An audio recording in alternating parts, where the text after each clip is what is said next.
Insya Allah kita tidak akan mati dalam keadaan berjudi. Tapi yang bisa membuat kita mati dalam keadaan kafir apa? Mulut. Habis mabuk, lempox, campur lem tikus, beleng-beleng.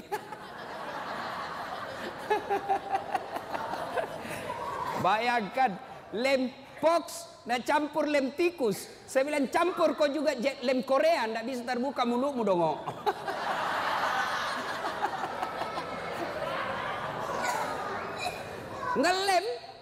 Ngelem mabuk. Oh, pas mabuk Pak, dia ambil motornya. Bayangkan Pak, orang mabuk setengah naik motor, tiang listrik dikira aspal. Pak, mati kafir kok cilaka. Coba pas tabrakan dia tabrak listrik, Pak, dia bangun. Siapa kasih pindah tiang listrik di sini? Bisa pintu tiang listrik dikasih pindah. Insya Allah kita tidak akan mati dalam keadaan berzina. Ada duda di sini? Ada duda di sini? Ada. Dilarang menikah sama anaknya. Akhirnya dia pergi berzina. Umur 60 tahun. Makan obat kuat. Dia makan 2 biji. Pergi cewek usia 25 tahun. Overdosis. Serangan jantung. Puh! Mati di atas perut. Inna lillahi wa inna ilaihi. Ini matinya mati dalam keadaan kafir. Insya Allah kita tidak akan mati seperti itu.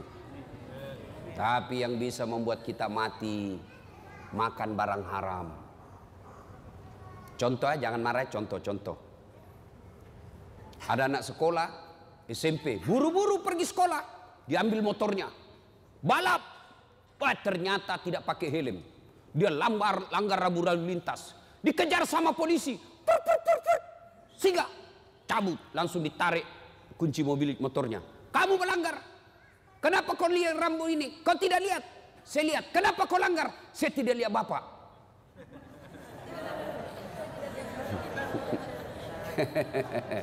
Tell me lagi ini adik-adik. Aduh, telat mikir. Nah ini 250.000 di sidang. Banda ada uangku Pak, atur damai. Nah 50.000. Mana ada uang saya 50.000 Pak? Saya cuma punya uang 30.000. Ah sudah tidak ada uangnya, melanggar lagi. Jadi bagaimana? Nah sudah. Mari 20.000, kau ambillah 10.000 beli bensin. Diambillah 20.000, dia pergi warung Coto Makassar. Dia makan 2 mangkok Coto 28 ketupat. Kenapa? Ketupatnya gratis. Kekenyangan, keluar, tabrak geng motor, pak, mati kafir. Kenapa? Ada barang sogok dalam perutnya. Auzubillah min dzalik. Nah, itulah sebabnya tiap Jumat kita diikatkan wala tamutunna illa. Sadaqallahul adzim. Maha benar Allah dengan segala firman-Nya. Ibu bapak, saudara-saudara sekalian, teristimewa yang kita muliakan, guru kita, ustadz kita, guru Hafiz, saya belum sempat kenalan namanya, Al-Mukarram Sayyid Muhammad, yang sama-sama kita muliakan dan mudah-mudahan dirahmati oleh Allah Subhanahu wa taala. Jangan bandingkan muka saya dengan Sayyid ya, pasti saya tenggelam. Jangan bandingkan hidungnya dengan hidung saya, kalah saya ya. Ibu bapak, saudara-saudara sekalian, dalam Al-Quran ada 3 perintah Allah yang sifatnya serangkai. Ada yang tahu? Saya ulang, dalam Al-Quran ada 3 perintah Allah. Berapa? 3. Serangkai. Artinya tidak diterima perintah yang satu apabila rangkaiannya tidak dilaksanakan. Dia harus dilakukan bersamaan. Ada yang tahu adik-adik? Saya kasih hadiah. Ada yang tahu? Perintah yang pertama, dengar baik-baik. Perintah serangkai yang pertama, atiullaha wa atiur rasul. Taatlah engkau kepada Allah dan taat kepada Rasulnya. Artinya taat kepada Allah, sholatnya baik, zakatnya baik, tapi mengkhianati Nabi, tidak mengakui Muhammad sebagai Nabi, maka taatnya kepada Allah ditolak. Sebaliknya, taat kepada Rasul, Senin Kamis lancar, tahajud tiap malam, tapi tidak bagus akidahnya kepada Allah, taatnya kepada Rasul ditolak. Yang kedua, perintah serangkai yang kedua. Ada yang tahu? Ada yang tahu? Ayo saya kasih hadiah kalau ada yang tahu. Yang kedua, aqimis shalah wa atus zakat. Dirikan solat, tetongangi sempajange, pasui sekemu. Tahu artinya itu? Ini bahasa Paris, Pare-Pare dan sekitarnya.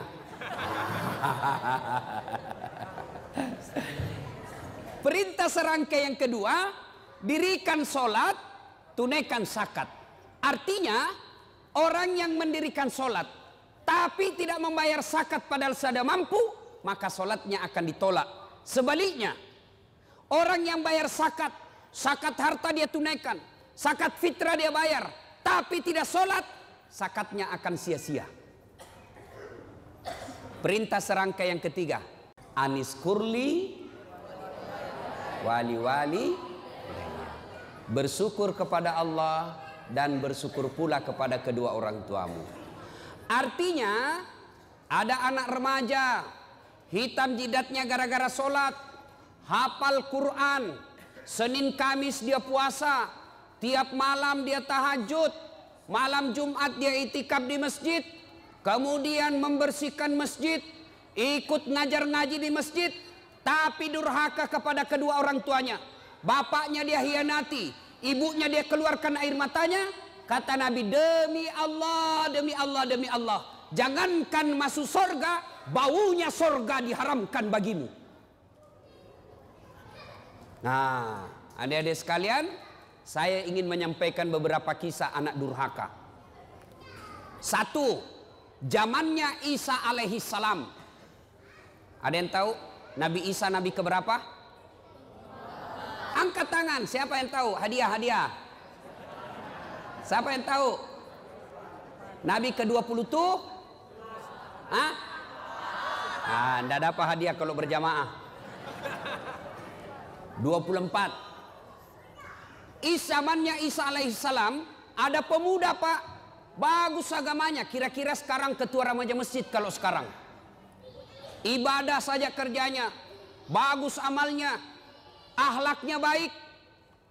Iblis sentimen. Kalau ada orang yang baik agamanya, bagus akhlaknya, maka iblis kepanasan. Maka iblis menghasut satu kampung. Dia datangilah satu kampung itu. Kau lihat itu, namanya Jurais. Kalau kau biarkan, maka anak muda akan beriman bersama mereka. Akhirnya apa? Rapat ini orang kampung. Saudara-saudara sekalian, bagaimana ini Jurais? Makin hari, makin banyak yang simpati sama dia. Bagaimana caranya dihabisi ini? Ada yang usul, bagaimana kalau kita sogok dia duit? Tidak mempan, dia bukan mata duitan. Bagaimana kalau kita sogok dia jabatan? Tidak mempan, dia tidak gila jabatan. Lalu ada yang urus usul, Jurais kan anak muda, jadi gimana? Kirim cewek paling kece, kirim cewek paling seksi, bayar dia, suruh goda Jurais. Akhirnya apa? Jurais, apa dosanya Jurais sehingga dihukum Allah?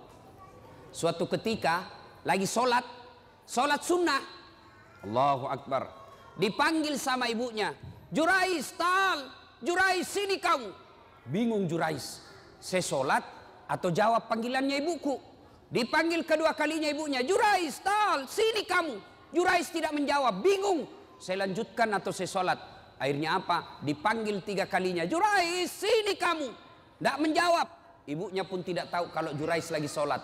Marah ibunya lalu bersumpah, Marah ibunya dan bersumpah, ya Allah, setengah mati aku hamilkan. Ibu-ibu masih ingat waktu hamil? Masih ingat? Bu, halo ibu, masih ingat waktu hamil? Enak enggak? Oh, itu ibu-ibu hamil pak, enggak ada enaknya. Jalan setengah mati, duduk setengah mati, tidur sebelah kanan nyamping sesak napas, nyamping kiri poso. Satu saja gayanya kalau sudah hamil, gaya pasrah. Coba, dia bilang ibunya Jurais, setengah mati ku hamilkan, setengah mati ku lahirkan.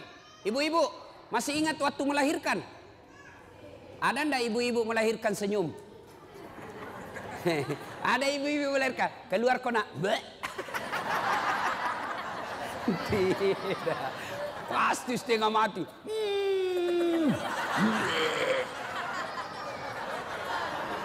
Iya toh.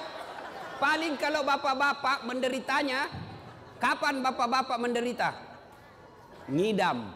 Kalau istrinya ngidam, sampai ada yang tanya sama saya, Ustadz, apa doanya supaya istri berhenti ngidam?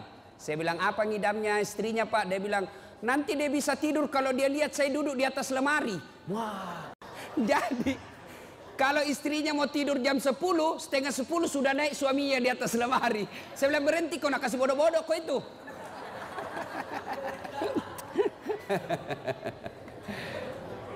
Dia bilang ibunya Jurais, setengah mati aku hamilkan, setengah mati aku lahirkan. Masa saya panggil dia tidak jawab? Ya Allah, keluar sumpahnya ibunya Jurais, jangan mati Jurais sebelum ketemu orang jahat. Ibu-ibu, kalau ibu-ibu bersumpah, arasnya Allah bergetar. Maka ibu kalau marah sama anaknya, jangan sembarang sumpah. Ini ibu-ibu biasa kalau marah sama anaknya kan keluar sumpah-sumpahnya tidak enak. Kurang ajar, setan. Nah bilang anaknya, bleh. Masa anaknya dibilangi setan? Kurang ajar, kambing. Bleh. Jadi ibu kalau marah sama anaknya, boleh marah tapi jangan keluar sumpah yang jelek-jelek. Boleh keras suara tapi sumpahnya yang bagus-bagus. Ih, anak saya kurang ajar betul. Mudah-mudahan kau jadi ustadz seperti Dasat Latif. Boleh sumpah seperti itu. Mudah-mudahan kau jadi dokter yang soleh. Sumpah seperti itu. Jangan sumpah yang tidak enak. Kurang ajar. Mudah-mudahan nak tabrak kau beca. Betul lah beca. Saudara yang saya hormati, pendengar di Facebook saya berada di Masjid At-Taubah Kota Batam. Ini ada santri di sini penghafal Quran, kurang lebih 150 orang. Mudah-mudahan santri-santri ini menjadi pemimpin bangsa Indonesia, supaya bangsa Indonesia bersih dari koruptor, bersih dari pembohong. Masih mau kok? Nah, akhirnya ibunya Jurais bersumpah, ya Allah jangan mati Jurais ketemu orang jahat. Arasnya Allah bergetar, dikabulkan. Akhirnya apa? Jurais difitnah, dikirimi cewek. Jurais dalam masjid, ini cewek datang, dia goda Jurais. Jurais, ayo kita main. Kata Jurais, haram. Gratis, haram. Gratis, haram. Tidak seperti anak Indonesia, haram, gratis. Ayo Pak Dek.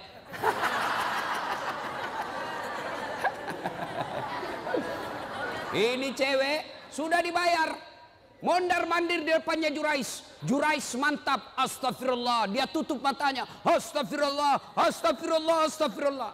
Kalau orang Indonesia, astagfirullah, astagfirullah.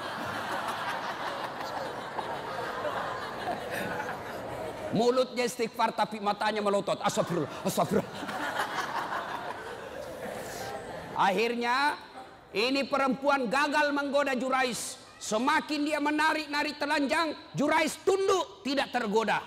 Ini perempuan malu, sudah telanjang tidak dilayani, sudah dikasih duit tidak berhasil. Akhirnya apa?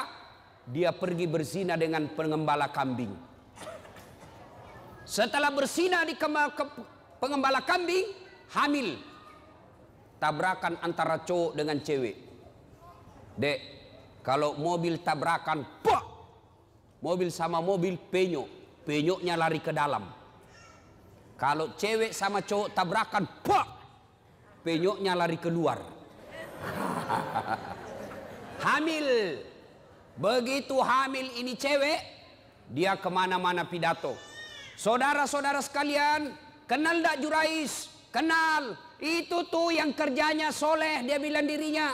Yang kerjanya ibadah saja. Pembohong. Nih, perut saya hamil gara-gara dia. Difitnah Jurais. Kemana-mana dia pidato. Saya hamil, Jurais yang hamili saya. Akhirnya satu kampung mulai marah. Hah? Jurais ternyata pencitraan. Jurais ternyata pembohong. Pura-pura alim. Mau pilpres datang-datang pesantren. Sudah dipilih, dibohongi kita. Marah.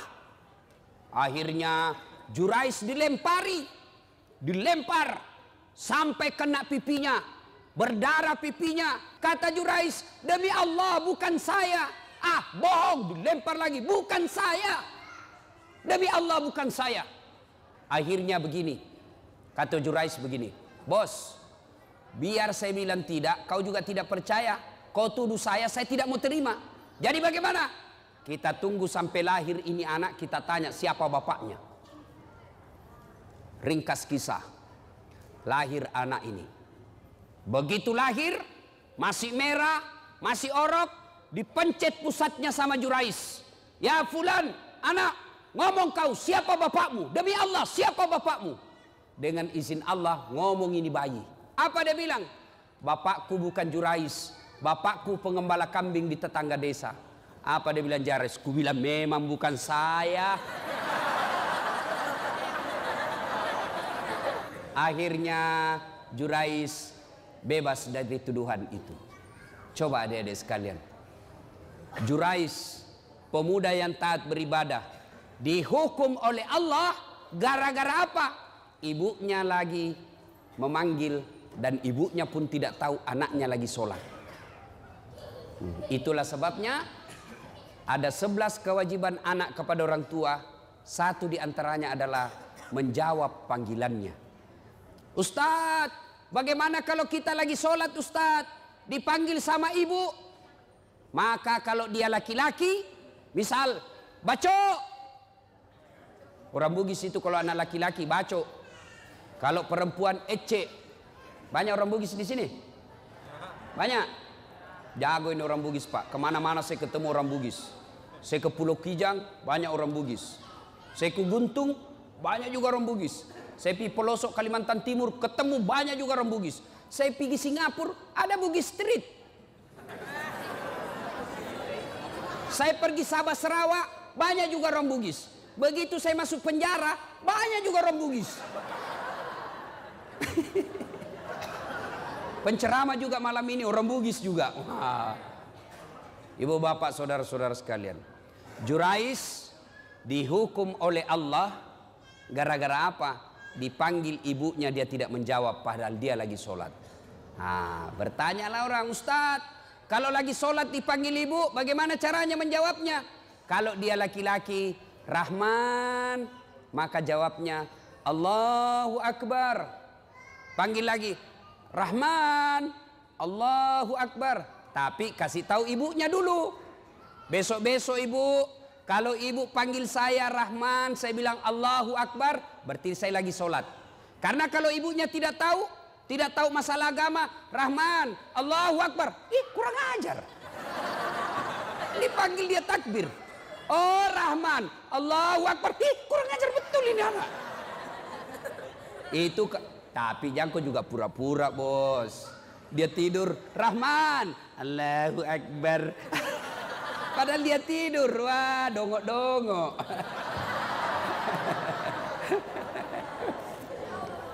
Nah adik-adik sekalian, kalau durhaka sama orang tua, biar hafal Quran, tidak ada bu utamanya. Tapi saya yakinnya, ini adik-adik semua nih yang hadir di sini, saya yakin masuk hafal Quran, Salah satu tujuannya karena ingin membahagiakan orang tua. Iya kan? Iya dek ya? Adik-adik sekalian, hafal Quran sudah dapat pahala. Diharamkan disentuh api neraka bagi mereka yang hafal Quran. Diharamkan disentuh api neraka. Yang kedua, dengan hafal Quran, maka adik-adik sekalian akan memberikan jubah ke ibunya nanti di akhirat. Ketika Dinda di akhirat kelak karena hafal Quran, maka Allah berikan hadiah kepada Dinda ini, adik-adik ini yang hafal Quran. Ambil orang tuamu masing-masing, kasih jubah kemuliaan karena engkau menghafal Quran. Maka bapak-bapak, ibu-ibu yang ada anaknya hafal Quran, bahagia bapak-bapak. Ada orang bangga kalau anaknya pintar bahasa Inggris. Ustadz, itu tetangga saya hebat Ustadz. Masih kelas 1 SMP sudah hafal, sudah pandai bahasa Inggris. Kelas 3 dia sudah lancar bahasa Inggris. Apa hebatnya? Banyak yang pintar bahasa Inggris, Pak. Mana buktinya? Bapak jalan ke Inggris. Anak-anak di Inggris bahasa Inggris semua, Pak. Betul. Betul, saya tidak main-main, Pak. Itu anak-anak di sana baru belajar bicara sampai pikun bahasa Inggris semua, Pak. Tidak tahu dia bahasa Bugis. Tidak usah, apa hebatnya pintar bahasa Inggris. Memangnya nanti kalau kita meninggal, anak kita sudah kita masuk kubur, anak berdoa, oh my God, please help me my mother. Tidak lah, ya. Lebih baik anak kita hafal Quran. Sekarang itu anak durhaka zaman dulu. Sekarang bagaimana model anak durhaka? Jam berapa Isya Ustaz? Berapa menit lagi? 2 menit lagi. Oh, sudah habis berarti. Anak durhaka abad modern. Kira-kira tahun lalu di Sulawesi Selatan. Ada anak usia 22 tahun. Lepas dari opname karena dia penyakit diabetes. Masuk di opname, keluar opname, besoknya langsung mau pergi naik motor. Dilarang sama ibunya. Nah, kau baru keluar dari rumah sakit makan ongkos. Kalau kau keluar sakit lagi kamu, jangan kau keluar nak. Saya mau keluar, dilarang sama ibunya. Marah ini anak, dia tempeleng ibunya. Ditempeleng ibunya, dilihat sama bapaknya. Kurang ajar ini anak. Mamanya ditempeleng. Datang bapaknya, dia pukul, melawan ini anak. Bapaknya usia 60 tahun, ini anak usia 22 tahun. Duel berkelahi. Jatuh bapaknya, pingsan, dia seret masuk ke gudang, dia cungkil 2 belah mata bapaknya. Meninggal bapaknya, Pak. Meninggal bapaknya. Tangkap sama polisi. Beberapa hari kemudian, meninggal juga ini anak, tidak ada yang mau solati. Sempat ribut di medsos di Sulawesi Selatan. Anak durhaka zaman sekarang. Apalagi anak durhaka. Saya mau pergi ceramah di Sulawesi Selatan, mau pergi takziah. Tiba-tiba ada ibu-ibu menangis.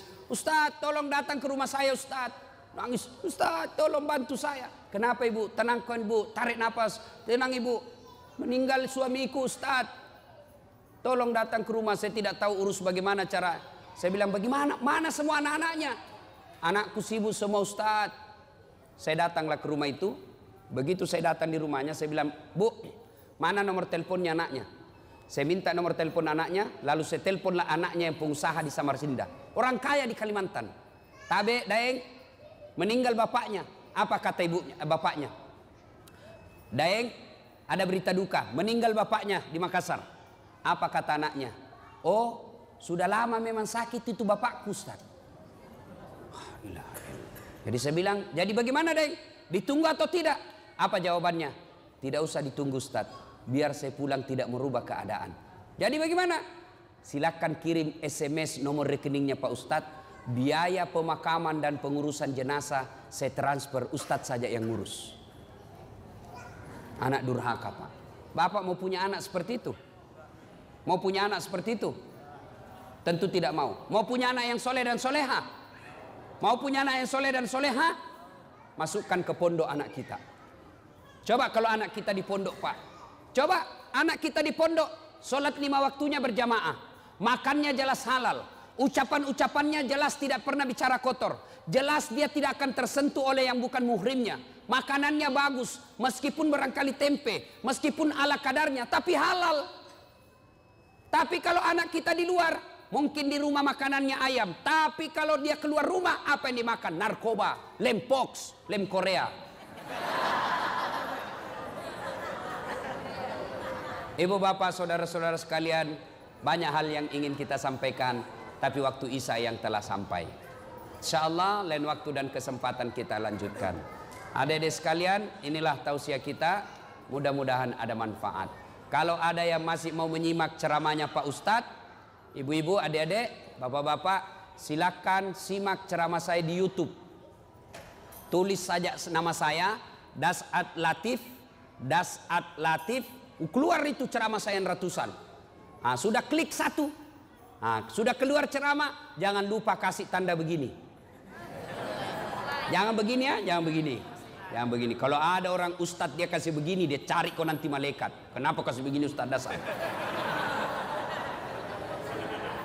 Ya, atau kalau mau yang lebih bagus, kasih subscribe. Wah. Itu di YouTube. Atau follow Ustadz Das'ad di Instagram. Nama Instagramnya Das'ad Latif 1212. Das'ad Latif 1212. Like and share. Demikian, mudah-mudahan ada manfaat. Insya Allah lain waktu dan kesempatan kita akan lanjutkan.